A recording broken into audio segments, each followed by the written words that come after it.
Mes chers frères et sœurs en Jésus-Christ, amis téléspectateurs et internautes, que Dieu notre Père et Jésus-Christ notre Seigneur vous donnent la grâce et la paix. Bienvenue à cette émission Le temps du carême qui nous rassemble en ce moment. L'émission Le temps du carême que nous comptons vivre avec vous aujourd'hui est un cadre de partage et d'échange autour de questions relatives à notre vie de foi comme chrétiens, appelés à témoigner partout de la vie de Jésus-Christ. Le troisième numéro de notre émission Le temps du carême est consacré à une relecture du message du Saint-Père, le Pape François, pour le carême de cette année. Ce message est intitulé « Voici que nous montons vers Jérusalem, le carême, un temps pour renouveler notre foi, notre espérance et notre charité ». Pour cela, nous avons la joie d'accueillir sur ce plateau la révérende sœur Marie-Odile Kama, qui va nous consacrer quelques minutes d'enseignement. Sœur Marie-Odile Kama est religieuse de la congrégation des filles du 5 de Marie depuis septembre 1984. Elle est actuellement dans la communauté du dispensaire Saint-Martin, dans le quartier de Rebeuss, sur le territoire paroissial de la cathédrale de Dakar. Par le passé, Sœur Marie-Odile fut professeure de mathématiques, sciences naturelles et catéchèse, notamment au petit séminaire de Ngazobil, puis directrice d'école. Par la suite, elle a suivi des études de théologie à Rome, sanctionnées par une licence et une maîtrise en sciences religieuses à l'université grégorienne. Aujourd'hui, notre sœur s'investit généreusement dans la formation des candidats à la vie religieuse et sacerdotale, notamment avec l'animation de sessions pour grands séminaristes, pour futurs formateurs, jeunes prophètes, responsables de communautés religieuses. Elle encadre aujourd'hui des groupes de laïcs également, en paroisse, pour l'approfondissement de leur formation religieuse dans la catéchèse, l'animation liturgique, les CEB et les mouvements d'apostolat. Notre sœur enseigne actuellement la théologie de la vie religieuse à l'internoviciat, ceci près d'une dizaine d'années. Elle assure également un cours de théologie de la vie spirituelle et de mariologie au centre Saint-Augustin. Au sein de sa congrégation, elle a reçu de ses supérieurs la mission particulière d'aider les sœurs à approfondir leur charisme et la spiritualité de la congrégation. Voici donc, chers frères et sœurs, chers téléspectateurs, chers internautes, celles que nous avons l'insigne honneur d'accueillir aujourd'hui dans notre plateau. Bonsoir ma sœur et sans plus tarder, nous vous laissons la parole. Bonsoir l'abbé Augustin, bonsoir à tous les auditeurs de cette émission, que ce soit les téléspectateurs comme les internautes. Vous m'avez demandé de présenter justement le message du Saint-Père pour le carême 2021. Il articule ce message sur 3 dimensions fondamentales du carême chrétien, que sont le jeûne, la prière et le partage, que d'ailleurs il considère comme étant les conditions et l'expression de notre conversion en tant que chrétien. Le pape nous recommande justement de vivre ces dimensions selon le sens que leur confère Jésus dans l'évangile que nous avons entendu le mercredi des Cendres. Il développe chacune de ces dimensions en les mettant en étroite connexion avec les vertus théologales de foi, d'espérance et de charité, comme l'indique le sous-titre qu'il donne à ce message. Le carême, un temps pour renouveler notre foi, notre espérance et notre charité. D'où la structure tripartite de son message qui est fort dense en enseignement. Mais avant d'aller plus loin, j'aimerais m'arrêter d'abord sur le titre du message. Voici que nous montons à Jérusalem.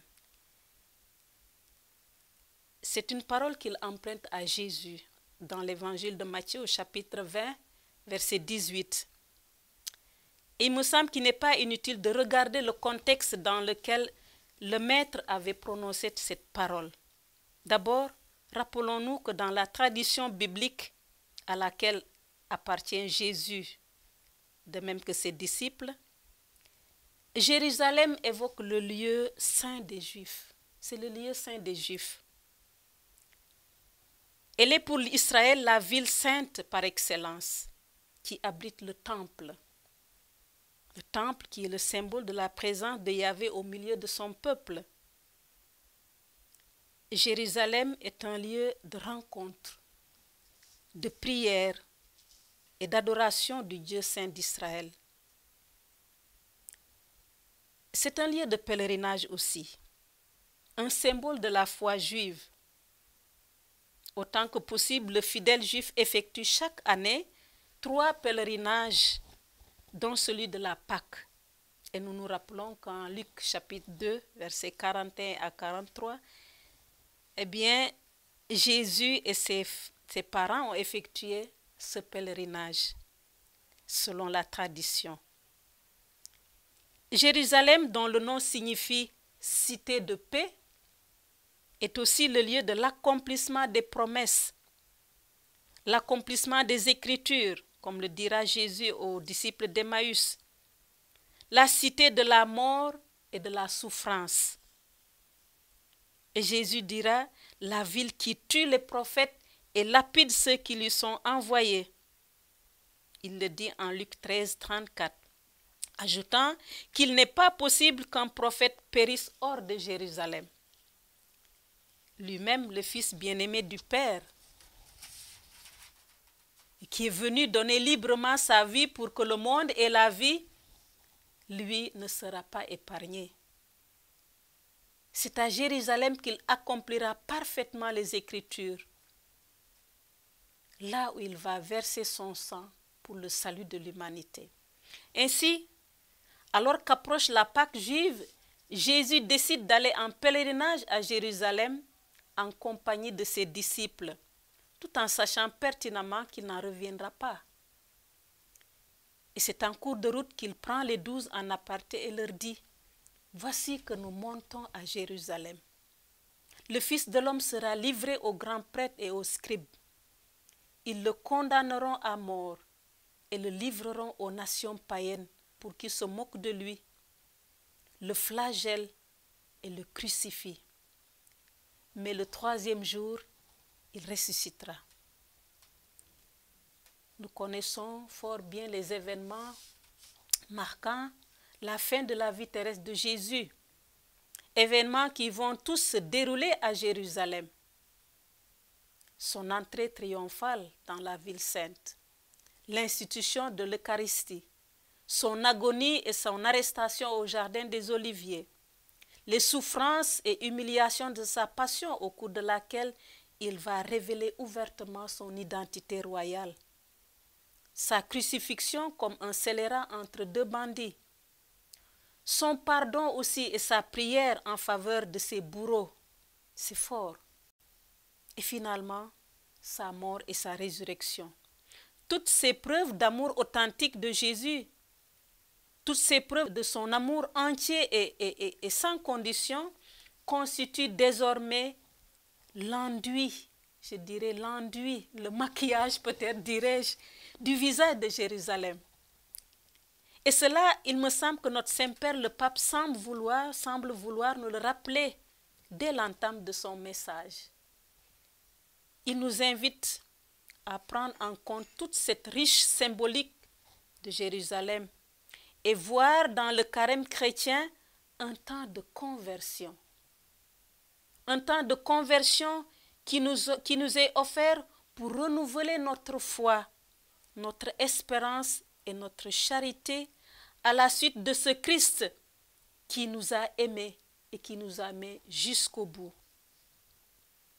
Comme disciples, nous devons vivre ce carême comme une montée vers Jérusalem.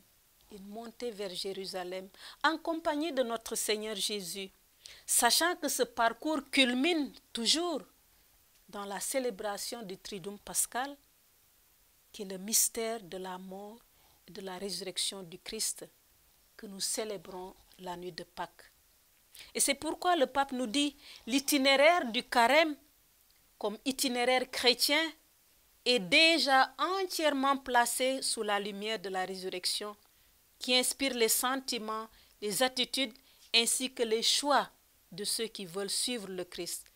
Cela, c'est nous tous baptisés. Conversion à l'esprit de Jésus, à sa mentalité, à ses attitudes, à ses sentiments de fils envers son père et de frère envers les humains.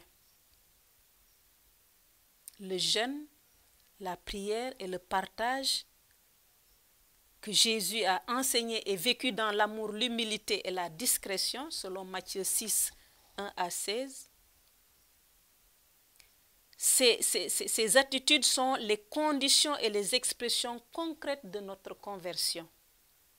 Le jeûne, la prière et le partage expriment et conditionnent notre conversion. Et vécu à la manière de Jésus, ils nous permettent d'incarner une foi sincère, dit notre Saint-Père. Ils nous permettent d'incarner une vivante espérance. Ils nous permettent d'incarner une vraie charité active. Comprenons dès lors qu'avant d'être un temps de pénitence, de mortification et d'endurance physique ou corporelle, le carême chrétien est d'abord et avant tout un temps de retour à Dieu. Un temps de renouvellement intérieur, de changement de vie, de changement d'orientation, je dirais, de notre vie. Un temps où nous faisons mémoire du Christ. Dans l'Eucharistie, il dira explicitement « Faites cela en mémoire de moi ». Le carême est aussi une autre manière de faire mémoire du Christ. Et le pape nous le rappelle. Un temps privilégié où nous réapprenons à nous recentrer sur ses enseignements et sur l'exemple de sa vie à partir de notre foi, de notre espérance et de notre charité vécue au quotidien. Ces trois axes qui structurent notre relation à Dieu, à nous-mêmes et aux autres. Et pour nous y aider, Jésus nous propose comme itinéraire ces trois attitudes fondamentales que j'ai évoquées tantôt. Le jeûne, la prière et le partage.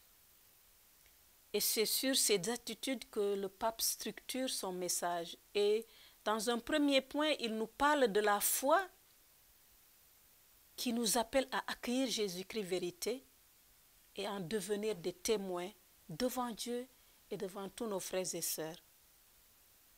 Et voici ce qu'il dit. Pendant ce temps de carême, recevoir et vivre la vérité manifestée dans le Christ, c'est avant tout se laisser toucher par la parole de Dieu qui nous est transmise de génération en génération par l'Église. Nous sommes donc invités, chers frères et sœurs, à lire et méditer plus souvent la parole de Dieu pendant ce temps de carême, pour nous en nourrir et nous en laisser éclairer, transformer, convertir. Le carême peut éveiller en nous le goût de la lectio divina. Et le pape François, dans un autre document, bien sûr, dans une autre circonstance, insiste beaucoup sur cette lectio divina. Et je crois que le temps de carême est vraiment l'occasion favorable pour s'exercer à cet exercice spirituel. Pour aussi s'exercer à la messe quotidienne, pourquoi pas? Parce que ce sont là, à mon avis, des exercices spirituels où nous écoutons, savourons et partageons la parole de Dieu en profondeur. Eh bien, la foi, selon le pape François, nous donne de marcher dans cette voie, en nous faisant vivre le jeûne comme expérience d'un manque volontairement assumé avec simplicité de cœur, afin de retrouver notre ressemblance à Jésus, notre image de Dieu créateur. Et le pape François dit, le jeûne nous aide à aimer Dieu et notre prochain. Je pense que nous n'avons pas toujours présent à l'esprit cet aspect du jeûne. Il nous aide à aimer Dieu et notre prochain, car il nous décentre de nous-mêmes et nous amène à concentrer l'attention sur l'autre en l'identifiant à soi-même. C'est la parole du pape. Le jeûne nous amène à nous centrer, à nous concentrer sur l'autre, à concentrer notre attention sur l'autre et à l'identifier à nous-mêmes. En définitive, le jeûne consiste à libérer notre existence de tout ce qui l'encombre. Il y a tellement de choses qui encombrent notre existence aujourd'hui. Et le pape parle de ce trop-plein d'informations. Il y a tellement d'informations qui nous viennent de partout, vraies ou fausses. Nous libérer aussi de produits de consommation de tout genre pour ouvrir la porte de notre cœur à celui qui vient jusqu'à nous, pauvre de tout, mais plein de la grâce et de la vérité. Et celui-là, c'est Jésus-Christ, le Fils du Dieu Sauveur. C'est pourquoi je rejoins le pape en disant que le carême est vraiment un temps pour croire, un temps pour croire. C'est-à-dire pour recevoir Dieu dans notre vie et pour le laisser établir sa demeure en nous, comme le dit le prologue de Saint Jean. Il a établi sa demeure parmi nous. Donc chacun est invité par sa vie de foi, à laisser Jésus établir sa demeure dans notre cœur, dans notre vie. Et c'est là que j'en viens à évoquer le deuxième point de son message, qu'il intitule « L'espérance est comme cette eau vive qui nous permet de continuer notre chemin. » L'espérance, une eau vive qui nous permet de continuer notre chemin. L'eau vive nous rappelle sa rencontre avec la Samaritaine. Sur ce point, le pape nous invite à considérer le contexte d'inquiétude, une inquiétude accentuée d'ailleurs, dans lequel nous vivons aujourd'hui. Et là, il pense spontanément à la pandémie du Covid-19. Il pense aux problèmes écologiques. L'un et l'autre sont des révélateurs de la fragilité humaine. Et le pape nous invite à le regarder, ce contexte-là. Et dans ce contexte, notre carême 2021 doit être vécu comme un temps d'espérance avec le Christ. Un temps pour tourner de nouveau le regard vers la patience de Dieu, dit-il. La patience de Dieu qui continue de prendre soin de la création, alors même que nous l'avons souvent maltraitée, cette création. Et là, il cite Laudato Si.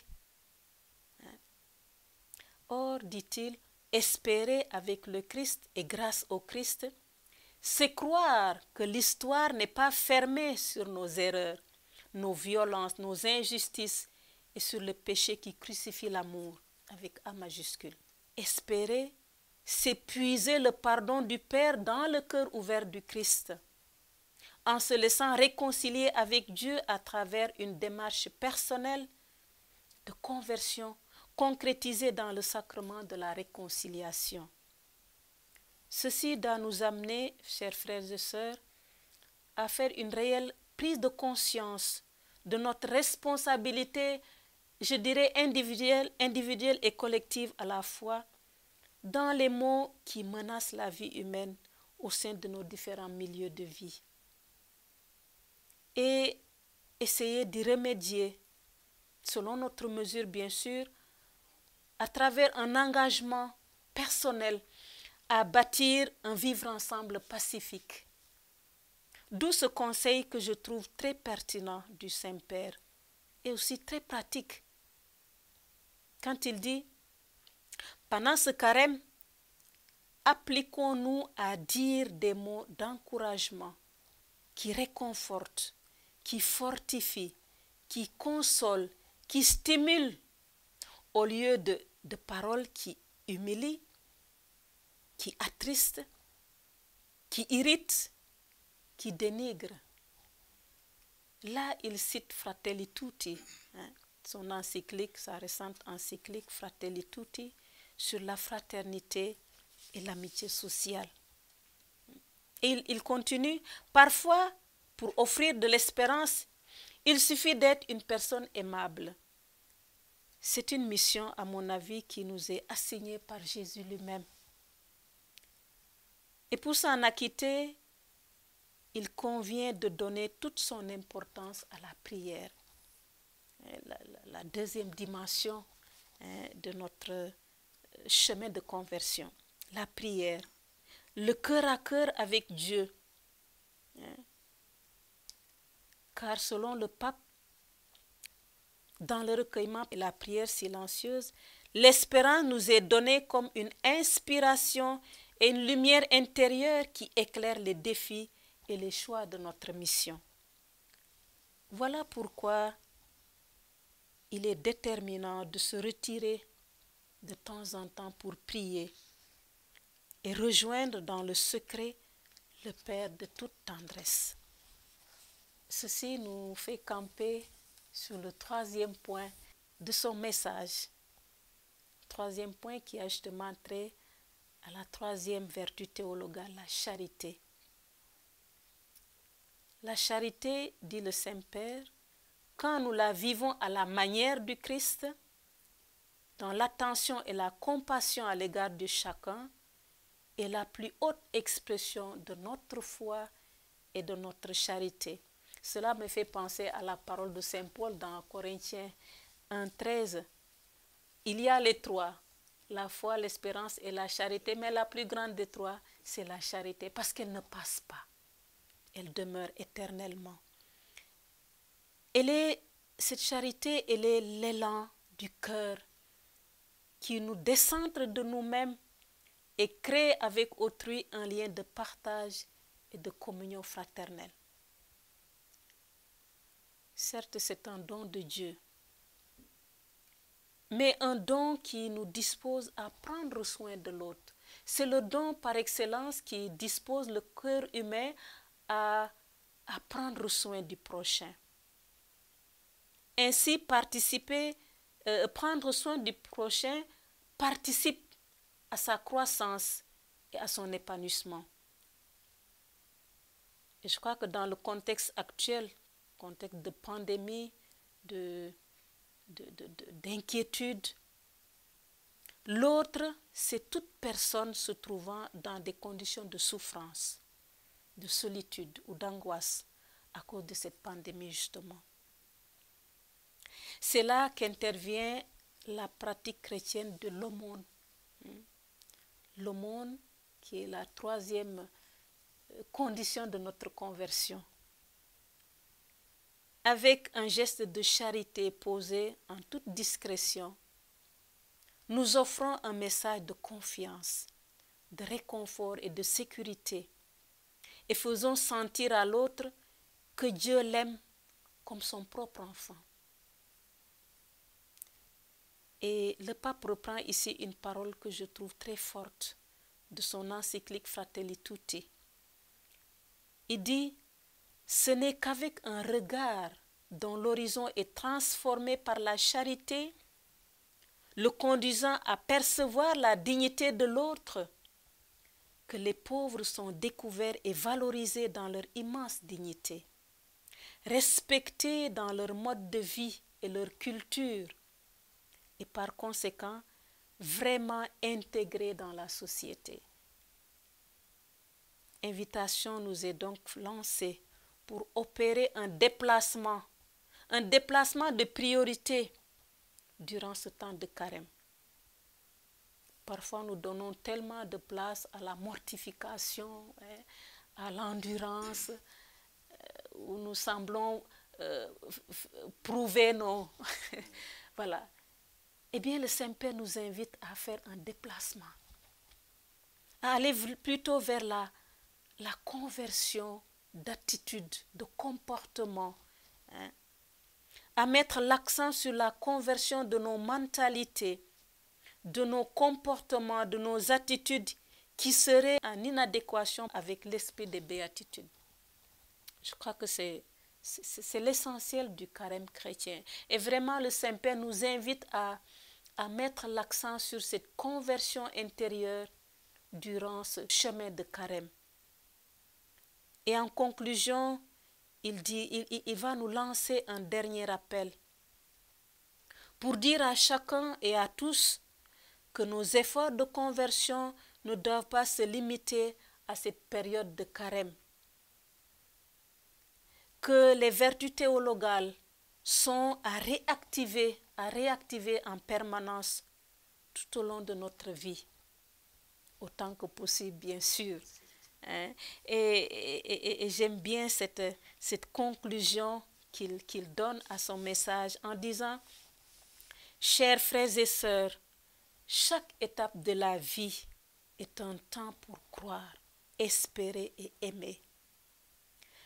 Que cet appel à vivre le carême comme un chemin de conversion, de prière et de partage nous aide à revisiter dans notre mémoire communautaire et personnelle la foi qui vient du Christ vivant, l'espérance qui est dans le souffle de l'Esprit et l'amour dont la source inépuisable est le cœur miséricordieux du Père. Il termine enfin avec un souhait qui nous invite encore à fixer notre regard sur l'événement pascal. Que la Vierge, Mère du Sauveur, fidèle au pied de la croix et au cœur de l'Église, nous soutienne par sa présence prévenante et que la bénédiction du ressuscité nous accompagne dans ce chemin vers la lumière de Pâques. Voilà comment il achève son si beau message que je souhaite à tous d'accueillir et de méditer tout au long de ce temps de carême. Sur ce, je vous remercie de votre écoute et vous rejoins dans le cœur à cœur avec Dieu. Voilà, donc nous vous remercions, ma sœur, au nom de tous les téléspectateurs et les internautes. Nous arrivons donc à la fin de cette émission et nous voudrions retenir cette phrase: profitons de ce temps favorable, ce temps de grâce que le Seigneur nous a accordé pour renouveler notre foi, notre espérance et notre charité et marcher toujours à la suite de Jésus-Christ sur le chemin qui mène à Jérusalem, la ville de la souffrance, mais également la ville du triomphe.